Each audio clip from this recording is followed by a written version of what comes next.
ओं सदाशिवसमारंभां व्यासशंकरमध्यमां अस्मदाचार्यपर्यन्तां वंदे गुरुपरंपरां జ్యోతిషాస్త్రాన్ని భావితరాల వారికి ప్రసాదించిన ఋషుల యొక్క పాదపద్మాలకి నమస్కారం చేసుకుంటూ అలాగే నాకు ఈ జ్యోతిష విద్యను నేర్పిన గురువర్యులు జ్యోతిష బ్రహ్మ కీర్తిశేషులు శ్రీ ఈరంకి సూర్యనారాయణమూర్తి గారు సూర్యశ్రీ దైవజ్ఞ గారి యొక్క పాదపద్మాలకి నమస్కారం చేసుకుంటూ ఓం శ్రీ మహాగణాధిపతి నమః శ్రీ గురుభ్యో నమః హరి ఓం. వీక్షకులందరికీ నమస్కారం. వృషభ రాశి వారికి ఈ వారం సానుకూలమైనటువంటి ఫలితాలు గోచరిస్తూ ఉన్నాయి. లాభస్థానముందు శుక్ర రాహువులు అనుకూలంగా ఉండడం, రవి బలం ఉండడం, చంద్రబలం ఉండడం వెరసి 4 గ్రహాల యొక్క శుభ ఫలితాలతోటి వృషభ రాశి వారి యొక్క స్థితిగతులు సానుకూలంగానే గోచరిస్తూ ఉన్నాయి. ఎప్పుడైనా సరే రాశ్యాధిపతి అనుకూలంగా ఉన్నప్పుడు అది మిగతా గ్రహాల ఆనుకూల్యత కంటే చాలా ముఖ్యంగా మనం చెప్పుకోవాలి. ఎందుకంటే ఈ రాశ్యాధిపతి శుక్రుడు ఎప్పుడైతే లాభస్థానంలో చాలా బలంగా ఉన్నారో దానివల్ల ఊహించినటువంటి లాభం కలుగుతూ ఉంటుంది.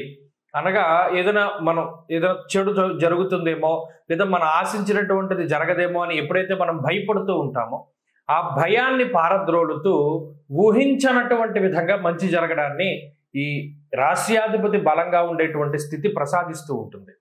అంతేకాక లాభస్థానం మీద ఎప్పుడైతే రాహువుతో స్థితిని పొంది ఉన్నారో కొంత బలమైనటువంటి గ్రహంగా కూడా ఉంటారో తత్ఫలితంగా మాయని ఛేదించగలిగేటువంటిది అంటే ఏదైతే మీరు అచీవ్ చేయాలనుకున్నారో దానికి ఉండేటువంటి అడ్డంకులు ఇవన్నీ కూడా చాలా చాకచక్యంగా తొలగిపోతూ ఉంటాయి. అలాగే మీ జీవితంలో సాధించాలి అనుకున్నటువంటి వాటినన్నింటినీ కూడా సునాయాసంగా సాధించగలుగుతారు. అలాగే 10 మందిని రంజింప చేయగలుగుతారు. మీ యొక్క స్కిల్తోనో మీకుండేటువంటి కష్టంతోనో అనుకున్నటువంటి పనులన్నీ కూడా పూర్తి చేయగలుగుతారు. 10 మందిని కూడా ఆకర్షించగలుగుతారు. వాడి మన్ననల్ని పొందగలుగుతారు. ఉన్నతాధికారులతో సఖ్యత ఉంటుంది. ప్రభుత్వ ఉద్యోగాలు పర్మనెంట్ అవ్వడానికి కూడా అవకాశం ఉంటుంది. ప్రత్యేకించి ప్రైవేట్ రంగాల్లో పనిచేస్తున్నటువంటి వారికి గుర్తింపు లభిస్తూ ఉంటుంది. కాంట్రాక్ట్ ఉద్యోగాలు అవి కూడా పర్మనెంట్ అవ్వడానికి అవకాశాలు ఉంటాయి. ప్రత్యేకించి ఈ వారంలో రవి బలం ఎప్పుడైతే ప్రధానంగా ఉన్నదో చాలా కాలంగా ప్రభుత్వ పరంగా ఎదుర్కొంటూ ఉన్నటువంటి సమస్యలు, న్యాయస్థాన సంబంధమైనటువంటి సమస్యలు ఒక కొలిక్కి రావడానికి అవకాశం ఉంటుంది. అంతేకాక ఒక రకమైనటువంటి ధైర్యాన్ని కూడా ఈ గ్రహస్థితి ఇస్తూ ఉంటుంది.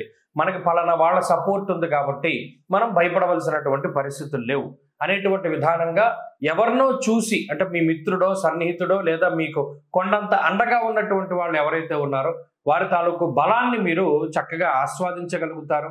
పలానా వాళ్ళు ఉన్నారు కాబట్టి మనకి ఏం భయం లేదు అనుకుంటూ ఉంటారు. అలాగే వృత్తి ఉద్యోగాల్లో కొంత కఠోరంగా తపస్సు చేసి కష్టపడుతూ ఉంటారు. మీరు ఏదైతే సాధించాలనుకున్నారో అవి సాధిస్తూ ఉంటారు. విద్యార్థులకి గ్రహస్థితి చాలా ఉన్నతంగా ఉన్నది. పోటీ పరీక్షలలో మంచి విజయాన్ని సాధించడానికి అవకాశం ఉంటుంది.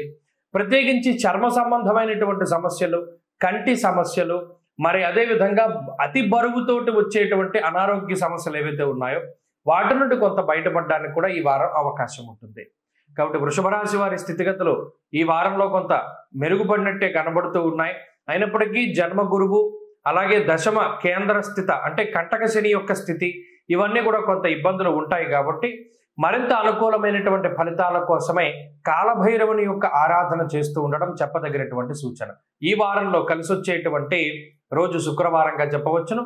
అదృష్ట సంఖ్య 5, అదృష్ట వర్ణము తెలుపు. తదుపరి మిథున రాశి.